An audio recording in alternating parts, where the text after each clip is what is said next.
En el vídeo anterior vimos cómo funciona la regla del perceptrón de Rosenblatt. Vamos ahora a crear una aplicación Python que usa esta regla y verla en funcionamiento con datos reales, el conjunto de datos iris del que hablaremos más en detalle. Vamos a usar un enfoque orientado a objetos para definir la interfaz del perceptrón como una clase de Python, lo que nos permitirá inicializar nuevos objetos perceptrón que puedan aprender de los datos a través de un método fit y hacer predicciones a través de un método predict separado. Esta es la implementación completa del perceptrón en Python organizada en torno a la clase llamada perceptrón, que modela un clasificador lineal simple siguiendo el algoritmo del perceptrón. Como vimos en el anterior vídeo, se trata de un algoritmo de aprendizaje supervisado utilizado en la clasificación binaria, que tiene por tanto dos posibles salidas. La clase implementa la funcionalidad básica para entrenar el perceptrón con un conjunto de datos y poder predecir etiquetas de clasificación para nuevos objetos de la clase. Estos son los componentes fundamentales de esta clase. Cuenta con un constructor que inicializa una nueva instancia de la clase, un objeto perceptrón con tres parámetros principales. Eta, un float. Como vimos en el anterior vídeo, es la tasa de aprendizaje que controla el tamaño del paso en la actualización de pesos durante el entrenamiento. Al instanciar un objeto podemos darle un valor entre 0.0 y 1.0. N-iter, un int, es el número de pasadas sobre el conjunto de datos de entrenamiento, que es el número de veces que el algoritmo recorrerá todo el conjunto de entrenamiento durante el aprendizaje. Y random state, otro int, que es la semilla para el generador de números aleatorios que se utiliza para la inicialización aleatoria de los pesos. Luego tenemos el método fit, que es el método que se encarga de entrenar al modelo sobre el conjunto de datos de entrenamiento proporcionados por los parámetros x y y, donde x contiene los vectores de entrada, las características, y y contiene las etiquetas de clase, los objetivos correspondientes. Son en definitiva las etiquetas correctas con las que el modelo aprende, porque el perceptrón es un modelo de entrenamiento supervisado que usa etiquetas, como también ya vimos en el anterior vídeo. Durante el entrenamiento, el perceptrón ajusta iterativamente los pesos W y la unidad de sesgo B basándose en los errores de clasificación con el objetivo de minimizar estos errores, también como ya vimos en el vídeo anterior. El método registra el número de clasificaciones erróneas en cada epoch, que como ya dijimos en otros vídeos es como se denomina en ciencia de datos y aprendizaje automático a cada una de las iteraciones sobre el conjunto de datos, a las que se llaman epoch. Y esas clasificaciones erróneas se almacenan en la lista errors. Veremos el contenido de este método fit más en detalle. El método netInput calcula la entrada neta, que es el producto escalar de los vectores de entrada x y los pesos w más la unidad de sesgo b. Este valor representa la señal que el perceptrón usa para determinar la clase de una instancia en uno de los dos posibles valores. El método predict, que recibe los mismos parámetros, utiliza la entrada neta calculada por el método netInput para predecir la etiqueta de clase de x, aplicando una función de activación de tipo escalón. La predicción devuelve 1 si la entrada neta es mayor o igual a 0 y 0 en caso contrario. Este método permite al perceptrón clasificar nuevas instancias después del entrenamiento. En resumen, la clase perceptrón proporciona la implementación básica pero completa del algoritmo del perceptrón para la clasificación binaria, incluyendo la inicialización de parámetros, el entrenamiento mediante ajuste de pesos y sesgo y la predicción de etiquetas de clase para nuevas instancias.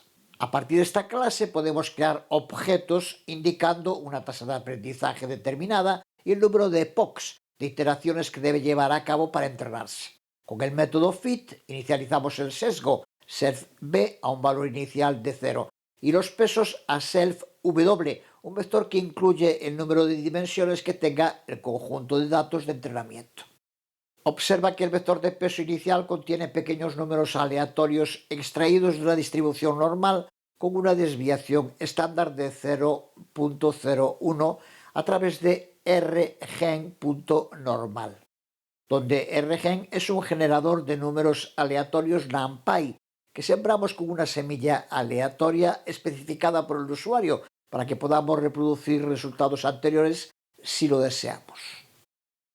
Analizamos más en detalle el método FIT, encargado del entrenamiento, que recibe un conjunto de datos de entrada X y sus correspondientes etiquetas correctas Y.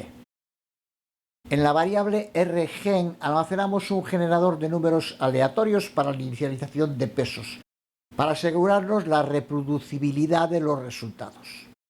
Le proporcionamos el random state como semilla con el valor de 1 que configuramos en el constructor.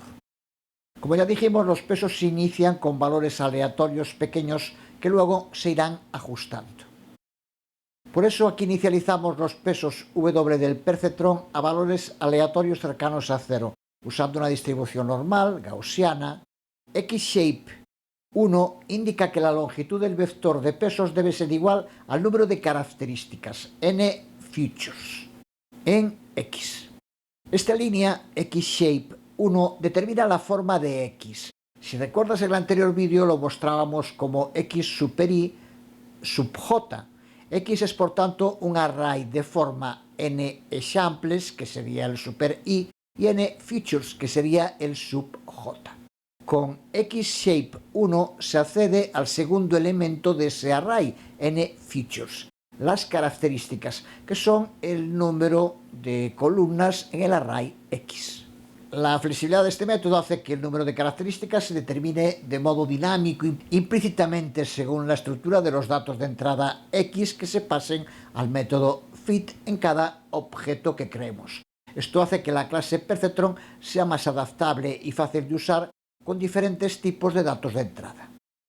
Aquí inicializamos la unidad de sesgo B a 0, que luego se irá ajustando junto con los pesos durante el entrenamiento.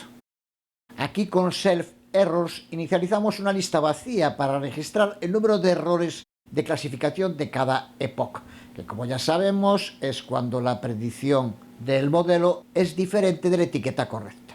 Ahora inicializamos un loop for. Se trata de un loop for anidado en el que el loop for externo, for-range, se itera a través de cada epoch de entrenamiento. Con self.niter hacemos referencia al número total de epochs de iteraciones. Dentro de este loop externo hay otro bucle for interno que se itera sobre cada par de datos de entrada XY y etiquetas objetivo target en el conjunto de datos de entrenamiento. Este segundo loop es el responsable de realizar las actualizaciones de los pesos y el sesgo del modelo para cada ejemplo en el conjunto de datos durante un epoch. Nos paramos primero en este loop for externo, la palabra clave for seguida de un guión bajo y de range. El guión bajo es una variable que ignora el valor actual proporcionado por el iterador, en este caso range self.niter. Se utiliza guión bajo por convención cuando el valor no se usará y lo único que hará será iterarse el número de veces indicado, 50 en este caso, como indicamos en el constructor. En cuanto a la función range, en Python es una función incorporada que genera una secuencia de números. Es muy usada para iterarse sobre secuencias numéricas en los loops for, como aquí. Este loop inicializa errors igual a 0 y con cada iteración irá actualizando este valor según lo que le pase el loop interno. Loop interno que vemos ahora y que es el que realiza el trabajo duro. En este loop se ejecuta la función zip, que crea un iterador que produce tuplas, donde cada una contiene un elemento de X, la característica, que se almacena en XY, y un elemento de Y, la etiqueta, que se almacena en target. Este uso de zip es muy común en tareas de procesamiento de datos y aprendizaje automático. Es dentro de este loop interno en el que se calcula la actualización para los pesos y la unidad de sesgo, multiplicando la tasa de aprendizaje eta por la diferencia entre la etiqueta real target y la predicción del modelo self-predict XY.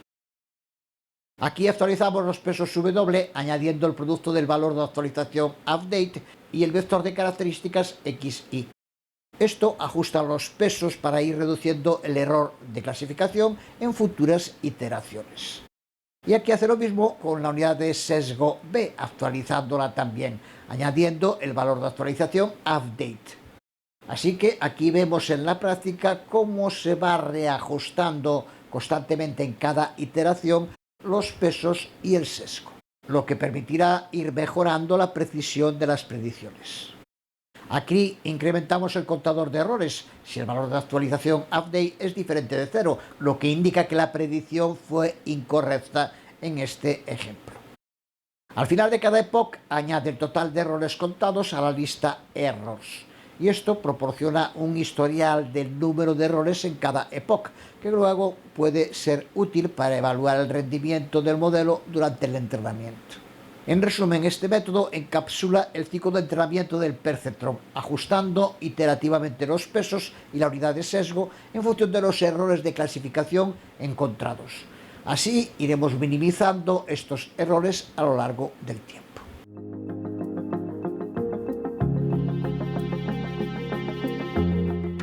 El método NetInput calcula lo que se conoce como la entrada neta, que como vimos en el anterior vídeo es el valor total al que llamamos z, que se calcula antes de aplicar una función de activación, que en el caso del perceptrón es una función escalón, que decide la salida binaria del modelo para un conjunto de entrada.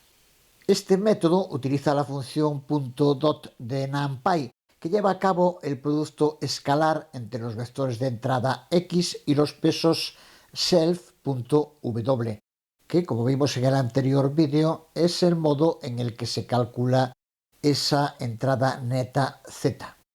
En este caso ya sabemos que X es una matriz en el que cada fila es un vector de características de cada una de las instancias o entradas. Self.w es el vector de pesos asociado a cada característica. Cada peso representa la importancia de sus características en la determinación de la salida del modelo. Y por último le añadimos el sesgo self.b aquí. Y este es el método predict, la función de activación que utiliza el cálculo de la entrada neta que acabamos de ver y una función escalón implícita mediante np.where para determinar la clasificación de cada instancia en X. Esta función np.where facilita la implementación eficiente de la función de activación escalón sin necesidad de loops explícitos, aprovechando las capacidades de vectorización de NumPy. En el método np.where con self.netInputX llamamos a este método para calcular la entrada neta para el conjunto de datos de entrada X que se indique al llamar al método predict. El método np.where valora una condición y devuelve uno de dos resultados según esta valoración sea true o false.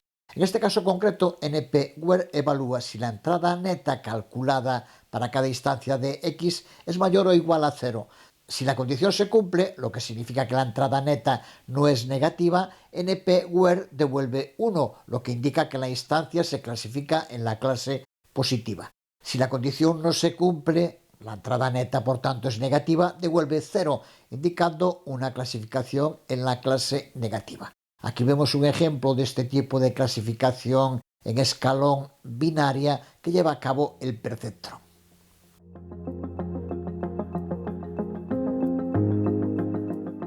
Una vez creada la clase que funcionará como nuestra máquina perceptrón, ya podemos entrenarla con muestras y pedirle predicciones sobre nuevas muestras con las que no ha sido entrenada. Vamos a hacerlo con la base de datos IRIS, uno de los conjuntos de datos más icónicos y utilizados en los campos de la ciencia de datos y el aprendizaje automático. Una base de datos que tiene casi 100 años, pero que se ha convertido en clave en trabajos en ciencias de datos y aprendizaje automático, debido a su simplicidad y pequeño tamaño. Contiene 150 instancias de las características de las flores iris. Estas instancias se dividen en 3 especies de iris, que son iris setosa, iris virgínica e iris versicolor, con 50 muestras cada una. Cada una de esas 150 instancias, que serían las muestras, contiene 4 características o atributos que incluyen la longitud y ancho del pétalo y la longitud y ancho del sépalo de cada una de las 150 instancias. Además de estas 4 características, hay una quinta columna que indica la especie de la flor de iris, lo que lo convierte en la etiqueta que permite usarla para llevar a cabo entrenamientos con aprendizaje supervisado. Primero vamos a usar la biblioteca Pandas para cargar el dataset iris desde el repositorio online de UCI Machine Learning Repository. Convertirlo en un objeto DataFrame Pandas, como ya hemos hecho en muchas ocasiones, e imprimir las 5 últimas líneas a través del método tail para comprobar que los datos se han cargado correctamente. El código es esquemático. Intenta cargar el conjunto de datos iris desde una URL y, en caso de fallar, intenta cargarlo desde un archivo local. Por si es necesario usar la versión local, incluimos un import OS, el módulo que proporciona funciones para interactuar con el sistema operativo. Aunque este código no se utiliza, podría ser necesario si quisieras ampliar las funcionalidades de la versión local para tu proyecto. Importamos Pandas, que ya conocemos bien. Y ahora creamos un bloque try_set que intenta ejecutar el código dentro de try. Y si ocurre un error específico, un HTTP error, ejecutar el código dentro de exset. En el bloque try intenta cargar el conjunto de datos desde una URL y asigna la URL a la variable s. Usamos print from URL para imprimir esa URL desde la que intentamos cargar el conjunto de datos. En esta línea usamos la función pd.readcsv de Pandas, que también ya conocemos, para cargar el conjunto de datos desde la URL especificada en S. Al no indicar otra cosa con el parámetro sep de modo predeterminado, el conjunto de datos original tiene que aparecer separado por comas. Si no pudiera cargar los datos de la URL, el exset podría hacerlo con una copia local. Ya digo que este código está solo esquematizado y no vamos a profundizar en eso ahora. Una vez cargados los datos, usamos el método tail de Pandas, que nos mostrará las últimas 5 filas del DataFrame DF. Como vemos aquí en la salida, lo que nos permite comprobar que la carga de la base de datos se ha realizado correctamente.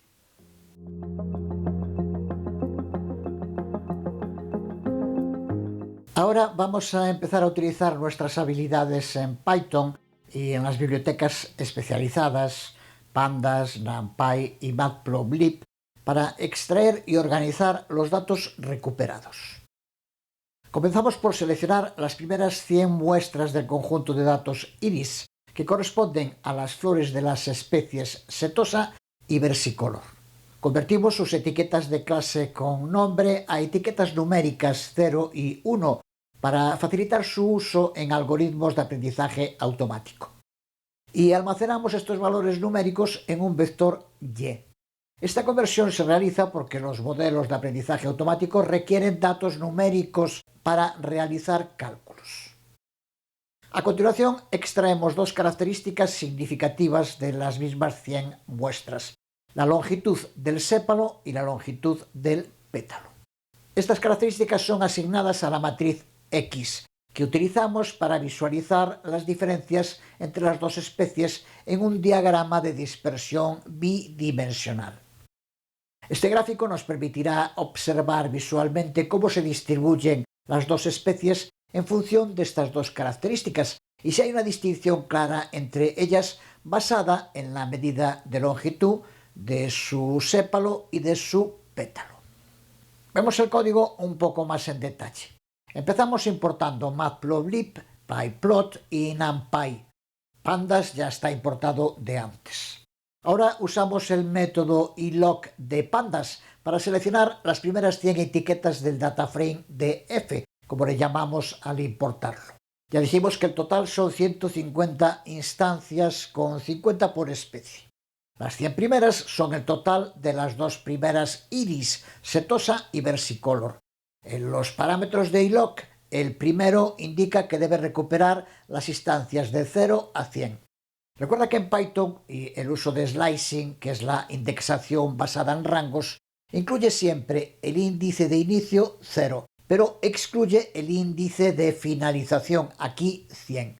Así que tenemos los 100 primeros campos del dataset, de 0 a 99. El segundo parámetro 4 selecciona la quinta columna del dataset, que contiene las etiquetas de especie. Por último, el punto values final convierte el resultado en un array de NumPy que almacenamos en la variable y. Ahora usamos de nuevo np.where para transformar el vector de etiquetas de clase y, que hasta ahora son nombres de especies, y lo convertimos en valores numéricos binarios. Ya sabemos que en where le indicamos que para cada fila, si y es igual a iris setosa, lo añada a 0 y si no, a 1. Al ser solo dos etiquetas posibles, si no es iris setosa, es iris versicolor. Y ahora las etiquetas pasan a ser 50 ceros y 50 unos. Ahora volvemos a usar iloc para extraer las características, dos de ellas, las longitudes de sépalo y las longitudes de pétalo. Recuerda que el dataset original cuenta además con las anchuras de sépalo y pétalo, pero usamos estas dos de longitudes. Lo hacemos para esos mismos 100 primeros datos. Como segundo parámetro le indicamos entre corchetes que recupere las columnas 0 y 2, que corresponden a las longitudes, longitud del sépalo y longitud del pétalo respectivamente. Al igual que antes, con .values convertimos el resultado en un array de NumPy. Ya con los datos que necesitamos extraídos y formateados, usamos PLT-Scatter, que también ya conocemos bien, para crear dos gráficos de dispersión. En el primero usamos las 50 primeras muestras de X, que corresponden a la especie setosa.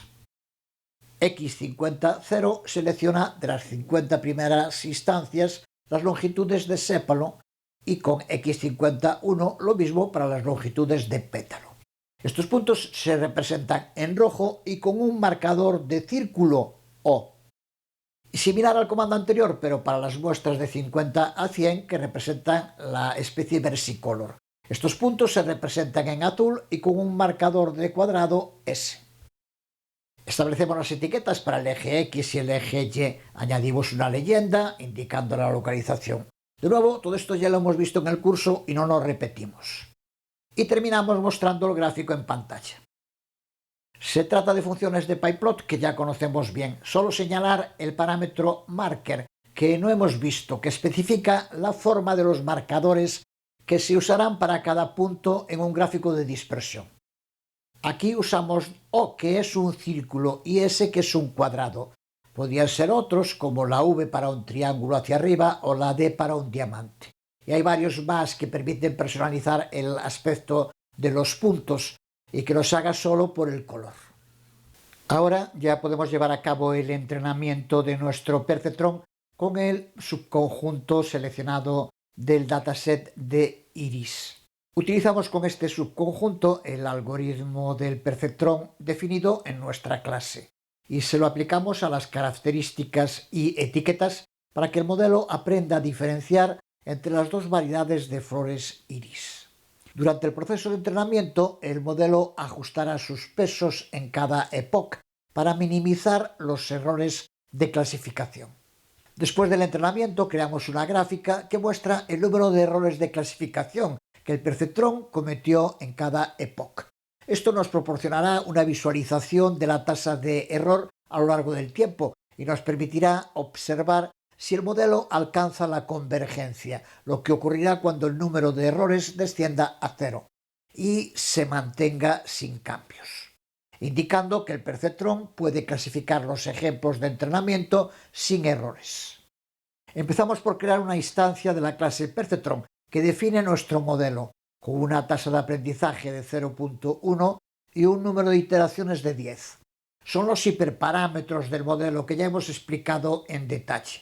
Solo insistir en que la selección del valor de la tasa de aprendizaje es clave, porque un valor más alto puede acelerar la convergencia, pero también puede saltarse la solución óptima si es demasiado grande.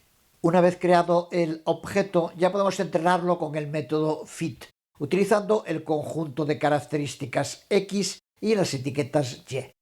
Este método es el que lleva a cabo el ajuste del modelo al conjunto de datos proporcionado.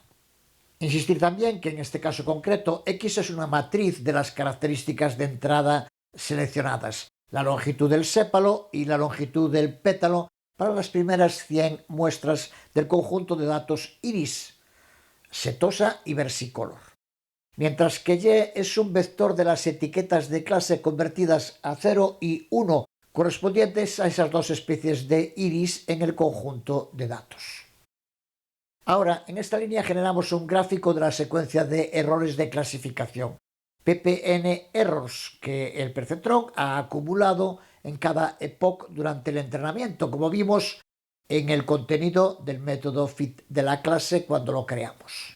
Utilizamos el método range para crear una secuencia de números que comienza en 1 y termina en el número total de epochs, lo que sirve como eje X del gráfico, los epochs.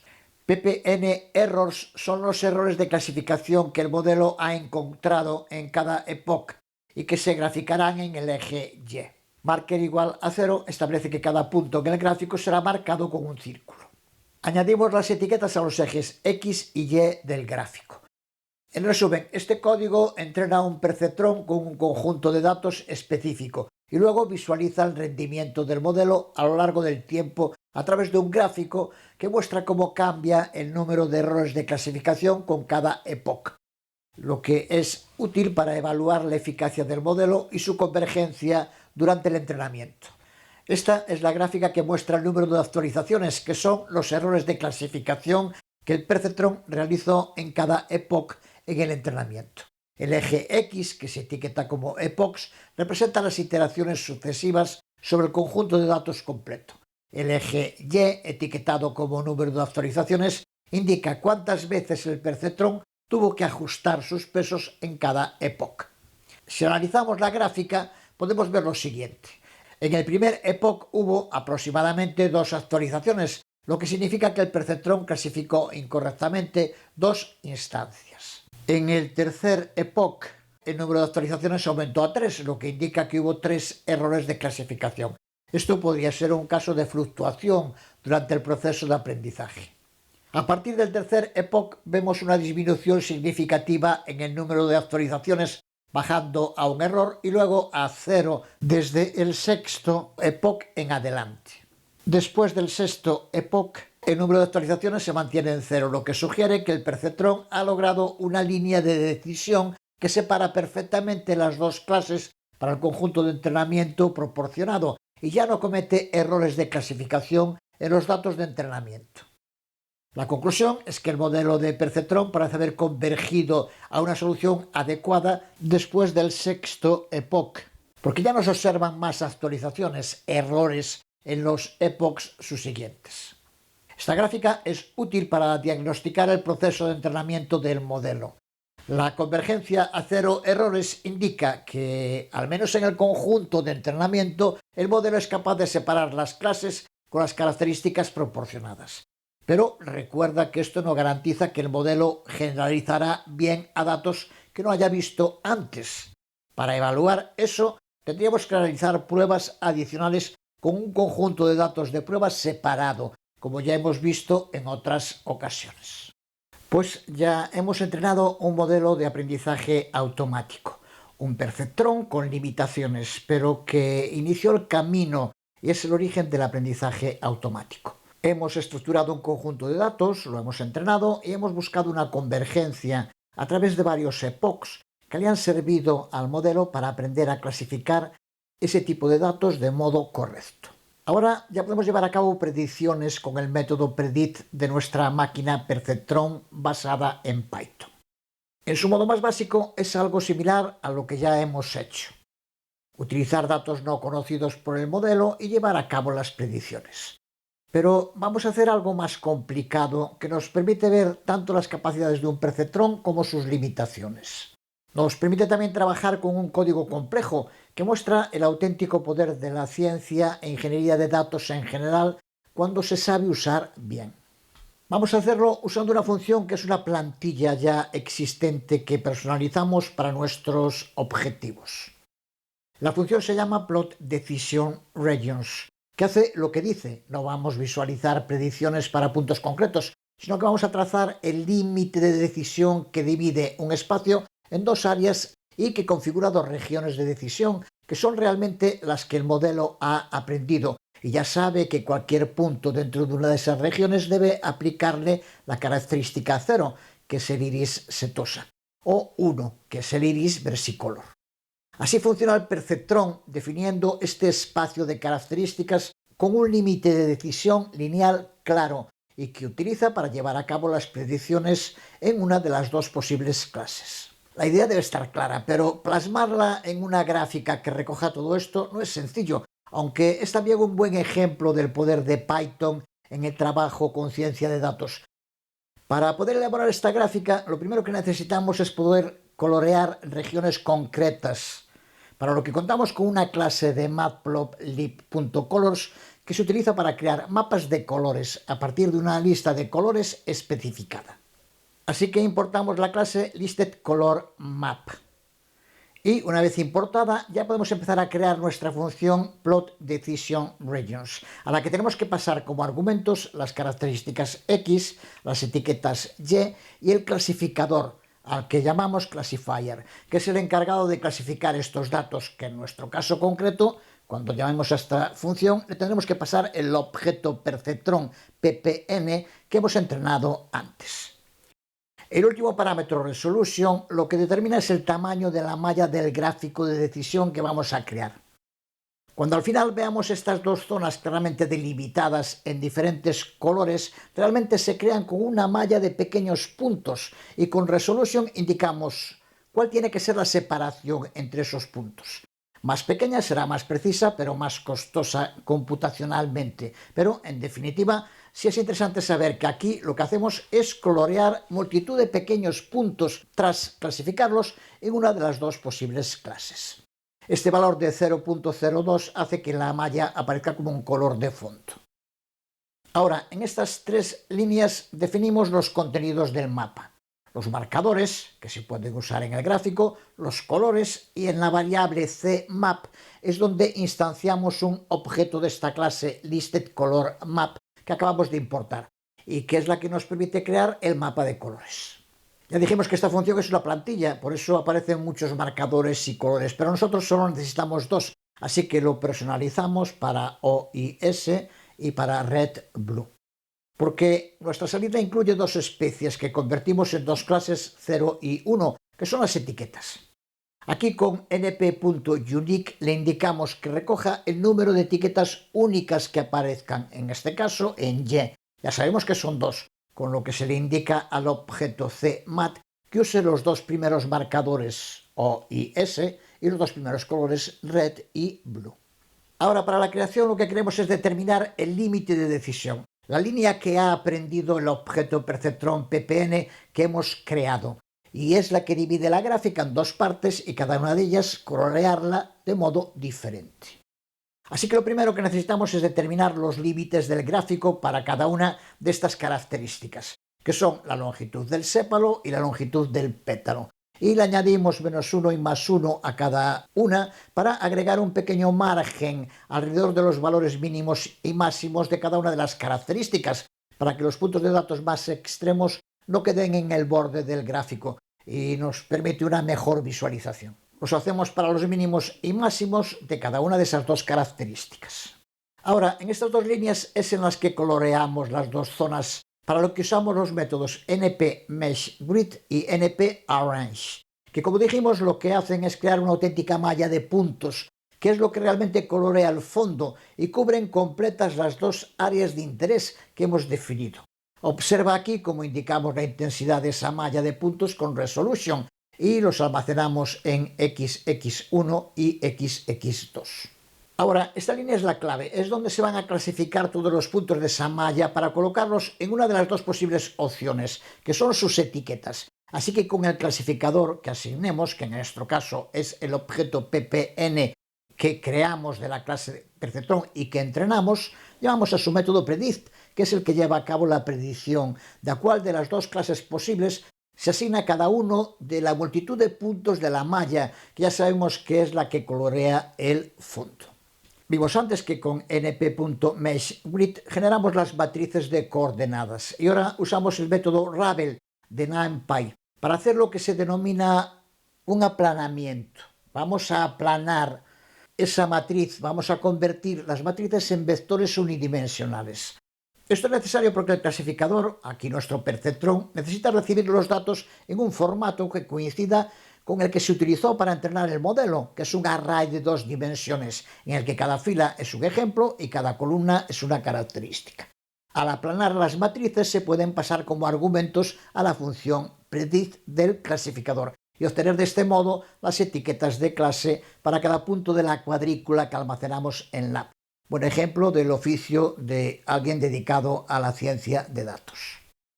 Ahora, en esta línea lab igual a lab.reshape, pasándole como argumento x1.shape, lo que hacemos es redimensionar el array lab para que tenga la misma forma que nuestras matrices xx1 y xx2. Tanto una como otra tienen la misma forma, así que podríamos aquí usar indistintamente xx2.shape y funcionaría igual. Vamos a recapitular lo que hemos hecho hasta ahora en este código, que muestra las enormes posibilidades, pero también la complejidad del formateo de datos, que lo convierte casi en un arte, pero que necesita mucho oficio. Inicialmente, lab es un array unidimensional de etiquetas de clase predichas por el clasificador. Estas predicciones se obtuvieron a partir de los puntos de la malla generados por el np.meshGrid y luego aplanados usando Ravel para que pudieran ser evaluados por el clasificador, por el método predict del clasificador. Esta función predict del clasificador se aplicó a los puntos aplanados y devolvió un array unidimensional de etiquetas, donde cada etiqueta corresponde a la clase predicha para cada punto de la malla, que en nuestro perceptrón, ya sabemos, puede ser 0 o 1, que son las dos especies de iris que usamos. Pero ahora queremos visualizar estas predicciones en el gráfico de contorno, para lo que usamos PLT Contour F, del que hablaremos más en un momento. Pero para usar este método necesitamos que las etiquetas de clase predichas tengan la misma estructura bidimensional que la malla sobre la que se hará el gráfico. Así que necesitamos un array bidimensional, donde el valor de cada punto corresponda a la clase predicha en la posición correspondiente en ese espacio bidimensional. Por eso con lab.reshape xx1.shape tomamos el array unidimensional lab y cambiamos su forma a la que tienen xx1 o xx2, que es la misma. Son las dos matrices bidimensionales creadas con np.meshGrid. Como xx1 y xx2 tienen la misma forma, este redimensionamiento prepara el array de etiquetas para ser superpuesto correctamente sobre la malla de puntos del gráfico. ¿Qué es lo que hacemos en esta línea con el método Contour F, que dibuja un contorno de relleno que asigna diferentes colores a las diferentes regiones de decisión, basándose en las predicciones hechas para cada punto de la cuadrícula? Los parámetros alfa igual a 0.3 y cmap controlan la transparencia de los colores y el mapa de colores utilizado respectivamente. A nivel general, este método plt.contourf permite llevar a cabo rellenos de color, a diferencia de plt.contour, que solo dibuja las líneas del contorno. Con Contour F también rellenamos con un color los espacios entre los contornos. Es lo que nos ayuda a visualizar zonas donde la variable toma valores dentro de ciertos rangos, como ocurre aquí. Le podemos especificar, como aquí, un mapa de colores CMap que creamos antes para controlar los colores utilizados para el relleno. En nuestra aplicación concreta, Contour F nos permite mostrar cómo el clasificador divide el espacio de características, cada región rellenada con un color único, y representa una zona donde el clasificador predice una clase específica. Los límites entre estos colores muestran las fronteras de decisión del clasificador, que hemos visto en estos dos últimos vídeos, que son la clave para entender el funcionamiento del perceptrón. En estas dos líneas con Xlin nos aseguramos que el gráfico que se va a visualizar cubra completamente el rango de valores para los que hemos calculado la malla con np.meshGrid, con lo que se adapta a los valores de x1.min, x1.max y lo mismo para xx2. Así que de este modo nos aseguramos que la visualización abarque todo el área sobre la que hemos llevado a cabo la evaluación del modelo. Y ahora con este último loop for, con el que dibujamos la gráfica en la firma, usamos np.unique, pasando y para que nos devuelva un array de las etiquetas únicas en y, que son las clases de las fores en este caso. Y este array lo envolvemos con la función enumerate, que toma como argumento un iterable, en este caso es el resultado de np.unique y devuelve un iterador que produce pares de índices y los valores del iterable. Estos pares son index, que es el índice, empezando desde 0, de cada clase única en el array resultante de np.unique y cl, que es el valor de la clase en sí, que en este caso concreto puede ser 0 para setosa y 1 para versicolor. Y a partir de estos datos usamos plt scatter para crear la nube de puntos que ya hicimos muchas veces. Observa que aquí lo que hacemos es la nube de dispersión para las etiquetas de clase 0 y 1, esas 50 para cada una de las especies, como ya hicimos en un gráfico anterior. Con estas dos primeras líneas seleccionamos las coordenadas x e y de los puntos en el conjunto de datos x que corresponde a la clase actual, que puede ser o 0 o 1 con una indexación booleana. Le indicamos el color y el marcador que se le aplica según su i de x, su índice, 0 o 1. Y lo mismo para la etiqueta, que puede ser la clase 0 o la clase 1. Y le damos un color de borde negro. Y aquí tenemos el resultado final. Tras llamar a la función, pasándole x, y como clasificador nuestro objeto ppn que ya tenemos entrenado.